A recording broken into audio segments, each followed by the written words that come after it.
Guys, today I'm going to show you the effect of air pressure on the propulsion of an object. So, for an example, let's take a balloon and inflate it.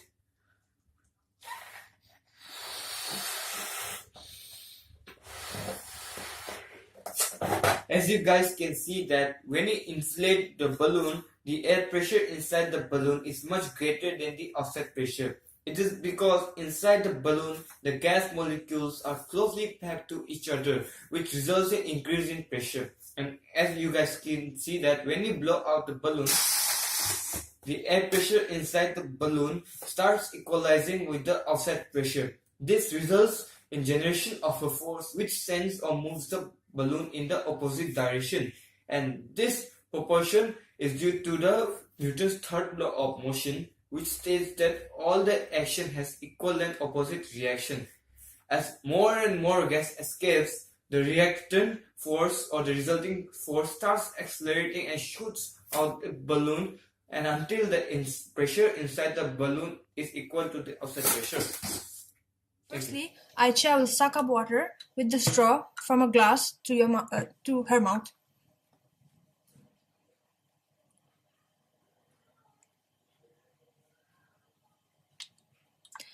The water goes up due to the suction force. As the pressure inside our mouth and the straw becomes less compared to the pressure outside, water goes from the bottom to the mouth because water moves from higher pressure to lower pressure. This is due to suction force. With a straw full of water, Aicha will seal the top with her finger, keeping the seal tight. So, if she removes it from the glass, we see that the water inside doesn't fall. But once she releases her finger, it falls because of gravity. Now we'll try doing it with the other end.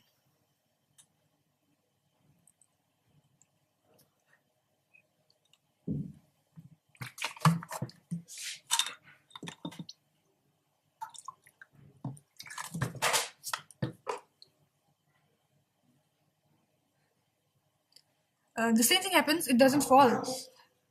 So when whichever side we seal, the same thing happens, doesn't fall because this happens due to atmospheric pressure. Thanks. Thank you. Good afternoon, everyone. I'll be talking about collision. So, first I'll say what is collision. Collision is an isolated event which occurs for a very short time, and in that, a body shares its energy and momentum. And we can see this in a ball. If you drop a ball, after bouncing, it can never overshoot the height at which you lift it. That is because the simple fact that after colliding, the body loses most of its energy as heat energy and sound energy. So, with the help of this, with the help of many examples, I'll be demonstrating to you how, and I'll prove it how when you release the ball from a certain height, it will never overshoot the height, or it will never surpass the height at which you left. We might also have a childhood fantasy that the ball, which is known as jumping ball, might, and now thinking of it, we might think that it can overshoot the height at which you drop. So I'll just show you. If I drop it from this height, it can never come back. It can never overshoot. But however, at that time we were fantasized because in that moment we used to literally put some force. If you put some force, then it can overshoot the height, or else it will never overshoot the height. I'll be demonstrating the same thing with one more example. So this is the ball of a different material, and I'll prove that even this cannot overshoot the height. If I drop it from this height, it can never surpass the height. However, same thing goes on with this. If you put some force, it will obviously cross it. So this is another ball. This is even bigger ball, and I'll prove the same thing over here also. If I drop this ball from a certain height, it won't cross the height. This is a ball of a very different shape. The shape is very weird, and I'll check the same thing here also if it can overshoot the height. So if I drop this again from the same height, it bounces. It has even more bounce. That's because of its shape. Because of this ridges, it bounces a bit more, but it won't overshoot the height. This is because the property when it bounces, it loses some energy as sound and heat. So, as you can see, this is a shuttle popper. This is not a ball, but a shuttle popper. And for this, to first we have to turn it upside down. After that, we have to spin it. If you, as you can see, this screw kind of thing, we have to screw it twice, and after screwing it twice, we have to land it. We have to land it on such a surface that it's completely flat, and you'll see. And this can overshoot the height at which I have left. As you saw, I had left it from this height, but then while returning, it overshoots the height. So you might be thinking from that time I was lying, or I'm just ridiculing myself, but it's not.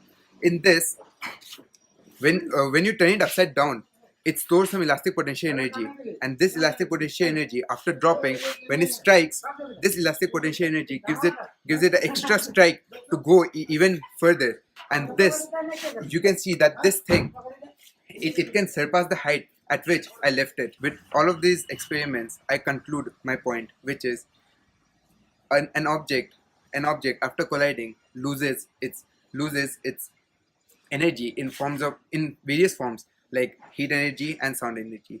So I have just proved that the initial energy is much more than the final energy. This is why if you drop anything from a certain height, it never overshoots the height. It never overshoots the position at which you left it. So the bouncing of a material, it it it depends on the shape of the body, or the mass of the body, and even the size of the body. But in this case, I can assure you that if you take an object of any kind of shape or any mass or even any size, it will never overshoot until some external force is applied on it. If you apply external force on even a normal ball, and if you throw it really hard, it will overshoot the height at which you drop it. But then, like, as you saw in case of the shuttle popper, in even the, I was when I saw it first, I was amazed, and I asked my teacher about it, and he explained it to him. But at that time, I thought that I didn't really understand. But after that, I understood, like, just because of its deformed size, it can overshoot. When we suck water, we'll see that the water level goes down and the water comes to our mouth.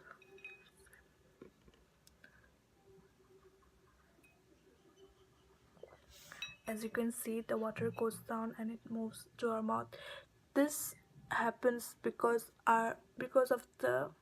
when our lungs expands, it creates a low pressure zone in our mouth. This means that when the pressure in our mouth and also the straw is lower than the atmospheric pressure, it creates an area of low pressure in our mouth, and there is no longer a balanced pressure.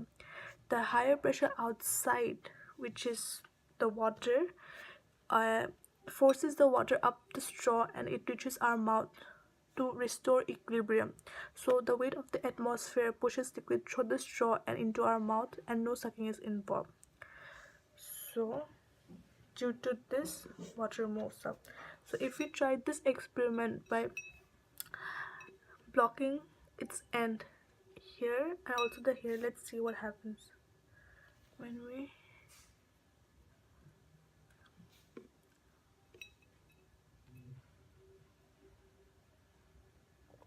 into this. It's closed, the water is not falling. When we close, the water falls down when we open it. Let's try it again.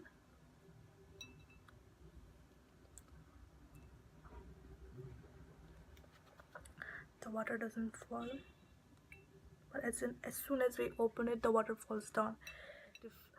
Effect: matter is not sucked into the areas of low pressure, but instead matter from a higher pressure area is pushed in a lower pressure area, and suction is therefore a pushing force and not an attractive force, and is responsible for the whole thing, for the water to come up and reach our mouth. And when we suck the air out of the straw through our mouth, vacuum is created inside the straw. And I came to a conclusion that the coming of water happens because of suction, and if we close one end or the other end, it doesn't matter. The result stays the same. If we close it, the water doesn't drop, but as soon as we open this side or the other side, the water goes back to its place from where I took it. And this is due to the atmospheric pressure. Here it is. I think it'll be better if we have a close-up look on this so that you know what I'm talking about, which string, which I'm fretting, and yes, you'll have an idea about it. So I guess it's much better now. The guitar is the most common string instrument and shares many characteristics with other string instruments. But then the question is, then why does it sound different from a violin, sitar or sarod? The answer lies in the overtones, which are emphasized in a particular instrument due to the shape and materials of the body or the string or how it's played and other factors. Can you hear it? The sound is making, the tone, the quality. Have a close look. You'll find out that the string which is vibrating, only that is making the sound. Others, well, they're not making a sound, no vibrations. Now you'll notice that the amplitude is decreasing with time. So what is that? Damped oscillations. Now you'll find a knob on the neck of the guitar, which is used to change the tension of the string, either by loosening it or tightening it. You'll find out that the pitch decreases when we release the tension and it increases when we tighten the string, that is, increase the tension. Now coming to the length of the string, we obviously cannot increase the length of the string because it's fixed, but we sure can decrease it by fretting the string with our fingers. Decreasing the length increases the pitch, and changing pitch by fretting is a very important factor for string instruments. Now what happens if we prevent the string or any part of it from moving? Well, the vibration stops, and hence the sound it's producing stops too in an instant. Thus the amplitude drops all of a sudden in an instant. There are 6 strings on a guitar, right? And each string has a different mass for aid in reaching a pitch for melody. The thickest strings having more mass produces lower pitch, and thinner strings having lesser mass produces higher pitch. So now we'll talk about wind instruments, and for that we'll be taking pipe organ to imitate it. With this, well, don't mind a bottle, but trust me, it works best in glass for this matter. Alright, we have to blow gently across the mouth of the bottle, like this.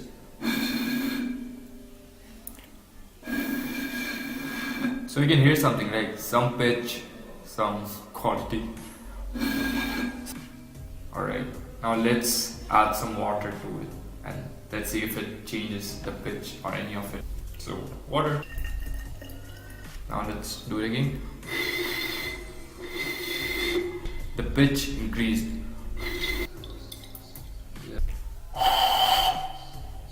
The pitch. Now I'm sure you can match this pitch with the first one. It is very low, this one is very high.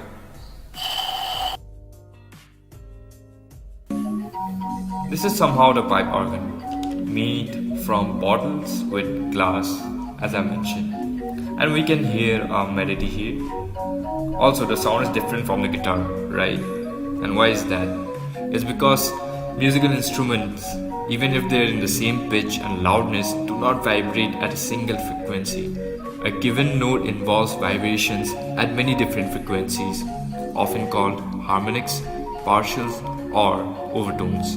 The relative pitch and loudness of these overtones gives the note a characteristic sound we call the quality of the instrument. The table can imitate as a drum, and we hear only a particular note, only a particular pitch which does not change.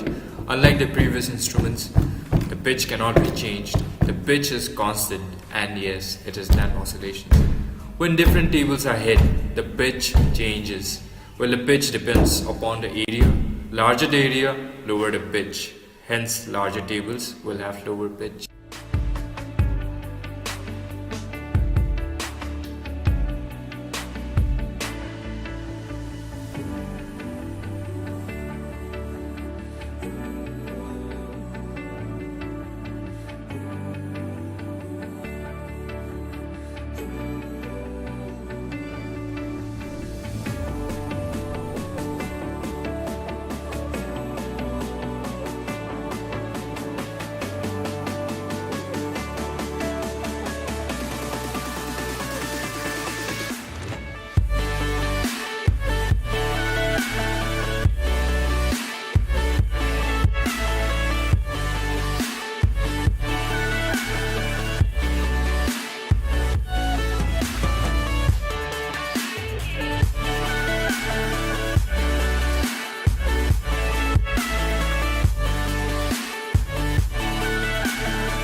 Okay, so we have two coins right now. The left coin and right coin are of same masses. So what I'm gonna do right now is gonna collide the left coin to the right coin, and what is predicted that the right coin will move a little bit front and the left coin will stop from its initial position.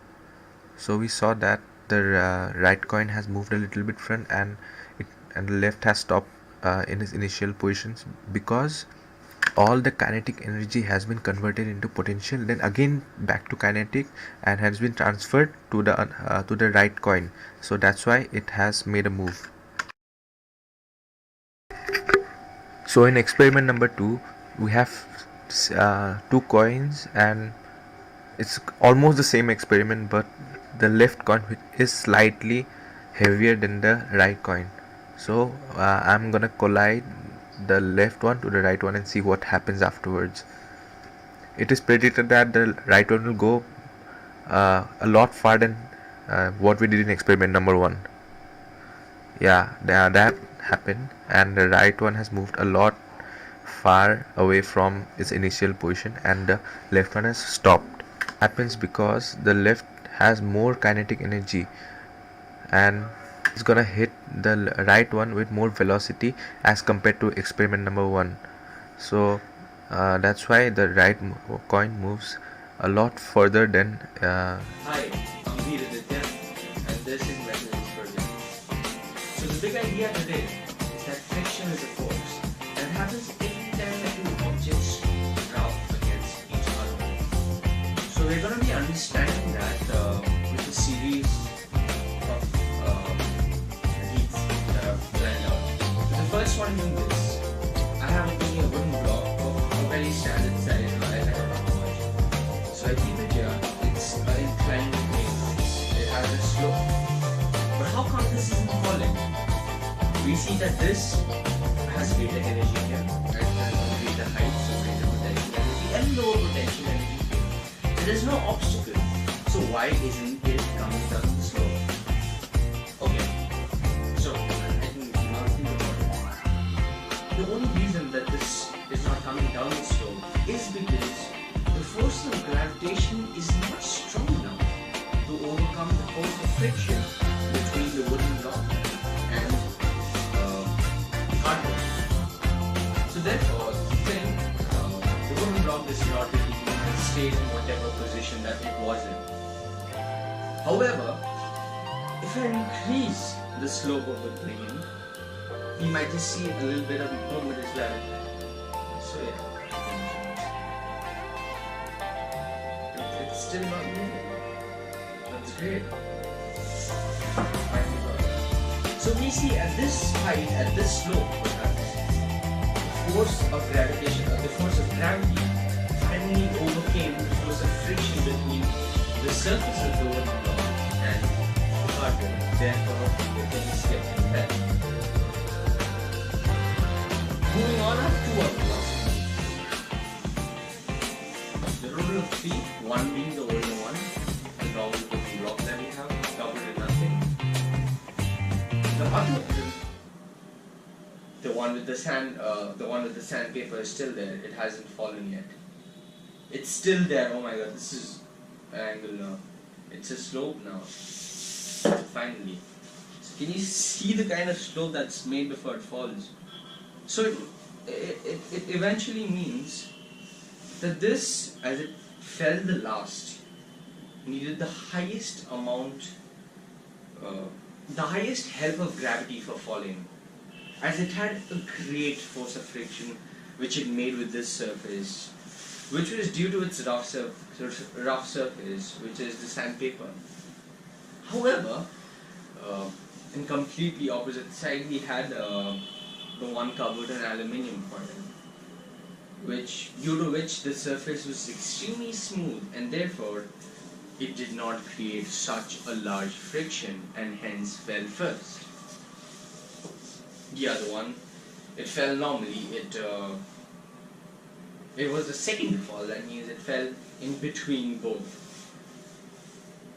And it did so because the normal wooden surface did not actually produce such a great amount of friction, neither did it produce such less amount of friction, so it did moderately.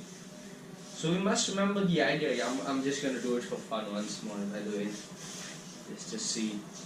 Physics can fail us sometimes. So pick it up.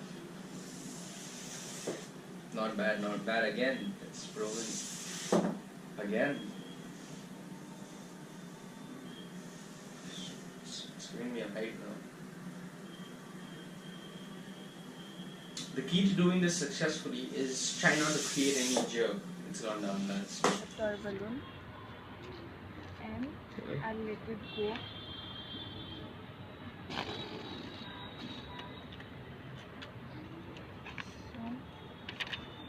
The pressure inside the balloon is greater than the pressure outside the balloon. The pressure wants to equalize, so when the mouth of the balloon is open, air rushes out of the hole. Since the hole it has narrow aperture and the pressure inside is high, this produces sufficient stress to move the very high balloon in the opposite direction of the escaping air. The balloon, being elastic, exerts a force on the air inside. The pressure of the air in the balloon is thus greater than the outside. When you open the balloon, the pressure difference moves the air from inside to the outside. Force by the balloon is equal to mass of the ejected air into acceleration given to the air. But every action has an equal and an opposite reaction. As the air is accelerated towards the ground, the balloon is accelerated in the opposite direction. The materials required for this experiment include a candle, a matchbox, a wooden pencil, a glass vessel, and your hands. A burning candle is not just a source of light but also thermal energy. It might just sound very simple, right? However, it's something to ponder upon. Light a candle and look at how it burns.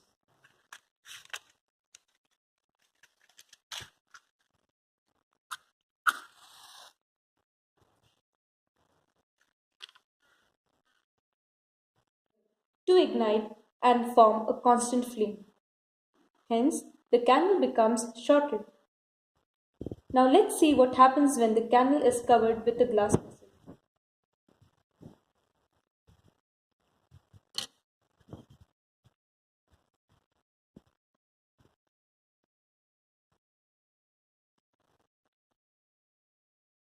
It is observed that the candle flame goes off after some time. Today I will be demonstrating experiment number 11. When you blow up the balloon, you are filling it with gas particles. The gas particles move freely within the balloon and may collide with one another, exerting pressure on the inside of the balloon. As more gas is added to the balloon, the number of gas particles in the balloon increases, as well as the number of balloon collisions. While the force of a single gas particle collision is too small to notice, the total force created by all of the gas particle collisions within the balloon is significant. As the number of collisions within the balloon increases, so does the pressure within the balloon. In addition, the pressure of the gas inside the balloon becomes greater than the air pressure outside of the balloon. When you release the opening of the balloon, gas quickly escapes to equalize the pressure inside with the air pressure outside the balloon. The escaping air exerts a force on the balloon itself. The balloon pushes back in a manner described by Newton's third law of motion. The opposing force is called thrust. Um, Good morning, my name is Vajushrekha, and good morning 11 Science, good morning sir. Today I'd like to go about an experiment by show you how does the ball behave, when I drop it from desired height, and what goes on in the proceedings and everything. Firstly, if I drop the ball from desired height in this particular height individually, in this case, it comes up only halfway if you see that, because it doesn't come up to the full where it dropped it from. That is simply because it's got potential energy when I hold it like this, and when I leave it, the kinetic energy increases and the potential energy decreases. And when it reaches out there, when it reaches the ground and it drops, obviously it deforms, right? And that's why the first question it goes that what happens to the ball's shape when during the bounce? Yeah, the kinetic energy has to go somewhere, right? So it goes on squashing the ball, it deforms the ball. That's when what changes the shape. There's a change in energy also. And why does it take? Because why does the ball come halfway? Because when it drops, the energy changes to sound energy and heat energy. So therefore, there is a loss of energy. That's why the ball doesn't come up from the level where I threw it from. So therefore, and I'm told to do this thing. I have to hold it in my hands and push it with the fingers. Yeah, the same thing. If I push it with the fingers, and then there is a question which goes that what is it? How far you can dent it, and denting the ball takes work. How far you can dent it, and denting the ball takes work. Yeah, obviously it does take work because when I push the ball, this ball is going to elastic potential energy, and when I push it, the elastic potential energy comes into force, and even retorts. It's just a give and take thing. It's like Newton's third law. I put in action, and then I get the reaction. It's the same thing like this. And then, how does a ball's energy change as it dents?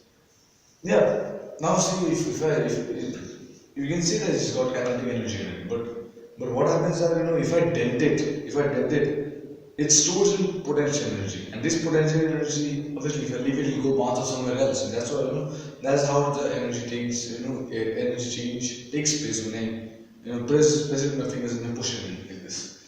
And then there's one more question which goes that if I drop the ball, I have to drop the ball from various heights, and then a simple relationship between the ball's initial and bounce. Yeah. So, as I've showed to you before that this is the initial height of the ball. I'm rubbing it from here. And you see it just comes up to my thigh level. It comes, you see the initial level and the final level as a difference. If I drive from this part also, it just comes until my knee. So that's the difference. I have already explained the energy change and energy loss and everything. That's why it goes halfway. It doesn't come to the desired height where I should be from. And then then now you see I put in something known as this cushion, for instance, and I'm going to show you Newton's second law with this. And same thing you can relate this to change in weight of the ball. This is a normal one. and there's there's the given condition one, and that's the thing you see, and it's asked out here why the surface it hits change over the balloon, because there is a second law of reaction, because it doesn't drop instantly, because when it hits out, there's more time for this to go inside, therefore less force, and therefore less force. So even the cushion obviously won't be able to give that amount of force for the ball to come off. So that's the thing. Now I'm gonna give you, and I'm gonna have an experiment with this balloon. I'm gonna see the same thing. So I'm just going to give some movement. I'll just hold it in my feet like this, and I'm going to throw this ball, and you're going to see what happens after this. So from here again. So obviously, see, if I throw this from the balloon and hit it out here, and towards the balloon and hit it out here, it goes more high. And the same thing, if I draw it to normal ground, it just very less compared to the compared to the balloon's thing. So the reason is that the reason is that the impulse which the ball gives the balloon, obviously there's a lot of elastic potential energy stored in this. When this hits the balloon, the elastic potential energy converts into kinetic energy, and that's why the balloon goes back, and therefore the ball goes back, and therefore the thing is spinning like this. And that's why you can see the change of the way of the balloon and everything. And there's one more thing just giving. I'll just let you know.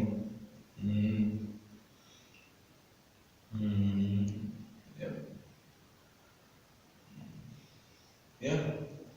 And that's the same thing. Elastic potential energy. The whole thing is about potential energy and everything. And it's just a normal thing with the ball and everything. And thank you so much for it.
So this was our first experiment on rolling motion. We are comparing rolling motion with sliding motion.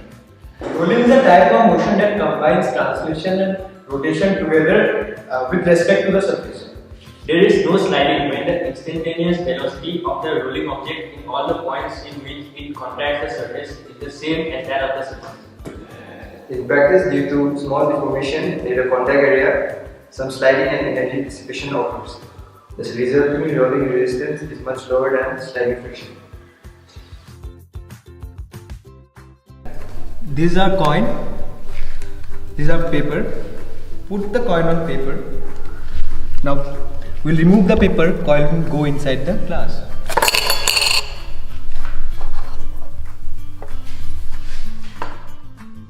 Our second experiment is based on the coin drop activity.